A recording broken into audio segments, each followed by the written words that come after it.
அடுத்தவரோட அமைப்பு தான் நம்ம பார்க்கணும். அப்படி பார்க்கும்போது புதனை வச்சு தான் நம்ம இந்த ஜாதகருக்கு எப்படிப்பட்ட பலன் ராகு தசை கொடுக்கும்னு நம்ம சொல்ல முடியும். இப்போ மேஷ லக்னத்தில் புதன் திக்பலத்தோடு இருக்கும்போது ராகு தசை ரொம்ப சிறப்பாக இருக்கும். நல்லா படிப்பாங்க, நிறைய நாலேஜ் டெவலப் பண்ணுவாங்க.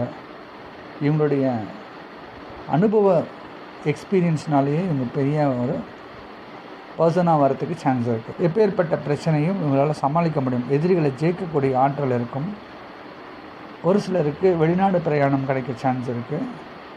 அரசு சம்பந்தப்பட்ட நல்ல விஷயங்களும் நடக்க சான்ஸ் இருக்குது. புதன் 2ஆம் இடத்துல இருந்தால் ராகு திசை மேஷ லக்னத்துக்கு பிள்ளைகளால் அனுகூலம் ஏற்படக்கூடிய சூழ்நிலை இருக்கும். பிள்ளைகள் ரொம்ப சிறப்பாக படிப்பாங்க, வெற்றியாளர்களாக மாறுவாங்க. ராகுடைய திசை தன்னுடைய தசா காலத்தில் வீடு கொடுத்தவர் 9ஆம் இடத்துல இருக்கிற அந்த அமைப்படி பார்க்கும்போது தந்தையார் வழி சொத்துக்கள் கிடைக்கக்கூடிய சான்ஸ் இருக்கும். ஒரு சிலருக்கு ஆன்மீக சுற்றுலா கிடைக்க வாய்ப்பு இருக்குது. ஒரு ஜாலியாக அந்த லைஃப் அந்த காலகட்டம் ஸ்பெண்ட் பண்ணுறதுக்கான வசதி வாய்ப்புகள்லாம் ஏற்படும். ஒரு சிலருக்கு வண்டி வாகன சேர்க்கையெல்லாம் அமையும். ராகுக்கு வீடு கொடுத்தவர் மிதுனத்தில் இருந்தால், அதாவது மேஷ லக்னத்துக்கு 3ஆம் இடமும் ராகுவோடைய கன்னியில் இருக்கக்கூடிய ராகுவுக்கு வீடு கொடுத்தவர் தனக்கு 10ஆம் இடத்துல இருக்கக்கூடிய அமைப்பில் முயற்சிக்கு நல்ல வெற்றி கிடைக்கும். இவங்க ஒரு வேலைக்கு முயற்சி பண்ணினாங்கன்னா அந்த காலகட்டத்தில் அவங்க முயற்சிக்கு நல்ல வெற்றி கிடைக்கும். அந்த வேலையில் ஒருத்தர் இருக்கிறார் அப்படின்னா அவங்களுடைய அந்த ஸ்கில்ஸ்க்கு அவங்களுக்கு நல்ல ஒரு ப்ரமோஷன்ஸ்லாம் கிடைக்கும்.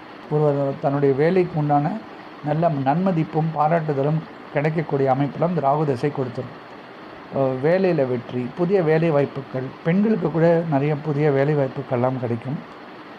குறிப்பாக ஐடி துறையில், அதாவது நாலேஜ் பேஸ்ட் ஒர்க்லாம் அவங்களுக்கு ரொம்ப சிறப்பாக இருக்கும். அந்த இடத்துல புதனுடைய அமைப்பை பொறுத்து அவங்க எப்படிப்பட்ட வேலை அவங்களுக்கு இருக்குங்கிறது நம்ம சொல்ல முடியும். மற்றபடி வேலையில் நல்ல வெற்றிகள்லாம் கிடைக்க சான்ஸ் இருக்குது. புதன் கடகத்தில் இருந்தால், அதாவது லக்னத்துக்கு 4ஆம் இடம், ராகுவுக்கு லாபஸ்தானம், அப்படிப்பட்ட ஒரு அமைப்பில் இவங்களுக்கு நல்ல லாபம் இருக்கும். அதாவது லோன் எடுத்து வீடு வாங்கக்கூடிய யோகம் இருக்கும். லோன் எடுத்து வண்டி வாகன சேர்க்கையெல்லாம் இவங்களுக்கு அமைய சான்ஸ் இருக்குது. அதுபோல் நகைகள்லாம் வாங்கி அதை விற்று அதில் லாபம் பார்ப்பாங்க. இப்போ நம்ம பேங்க்லேருந்து ஒரு லோன் எடுப்பாங்க, அந்த லோனை வச்சுட்டு ஒரு ரொட்டேஷன் பண்ணுவாங்க, அதில் லாபம் வரும். லோனையும் கட்டிடுவாங்க.